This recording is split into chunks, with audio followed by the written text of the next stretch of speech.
ya bunge kuhusu fedha na mipango ya kitaifa imekamilisha kikao cha kukusanya maoni ya umma kuhusu uuzaji wa asilimia 15 ya hisa za Safaricom katika kaunti ya Kwale. Kamati hiyo ikiongozwa na mbunge wa Kitui Rural David Mboni imeahidi kuwa mapendekezo ya wananchi kuhusu mpango wa serikali wa kuuza hisa zake kwa kampuni ya Vodacom yatajumuishwa katika ripoti itakayojadiliwa bungeni na kufanyiwa marekebisho kabla ya kupitishwa au kukataliwa na wabunge. Mboni ametoa hakikisho la utumizi mzuri wa fedha za mauzo ya Safaricom ya shilingi bilioni 240 zinazohitajika kutekeleza miradi ya maendeleo kupitia hazina ya kitaifa ya miundo msingi NIF.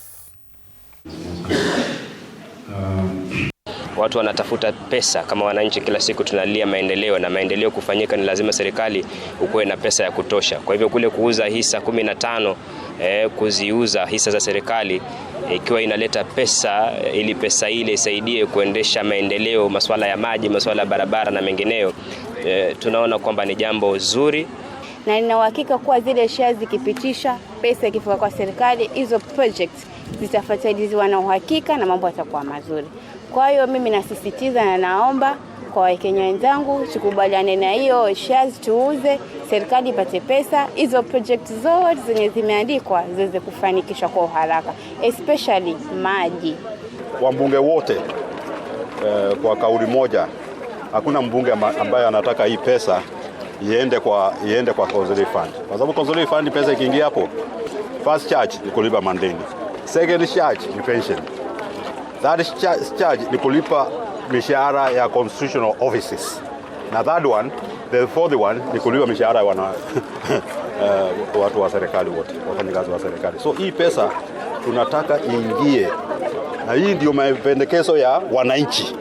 Hii pesa iingie kwa National Infrastructure Fund, iingie hapo, serikali ilete projects, bunge iwe inaweza pitisha hiyo project. Pia wakati tukipata hayo mapendekezo, tunataka kuona ya kwamba kuna usawa, sio kwamba hii miradi kweli ina umuhimu wa kiuchumi lakini iwe iko skewed, tunaikuta tu mahali sehemu fulani, ama sehemu moja imepewa miradi muhimu na huku kwingine wamepewa makombo. Hayo ni mambo ambayo hatutaki kuyasikia wala kuyaona, na ni mambo ambayo tutayaangalia kwa makini pale bungeni. But the outcome of it will have to carry the weight and the views of Kenyans, and that's why we are encouraging Kenyans always remain to see the reports of this committee, especially at the third reading stage, the committee of the whole house, because that is where all these amendments will be brought on board before the final product is completed, either for assent or for approval as a sessional member. So it is critical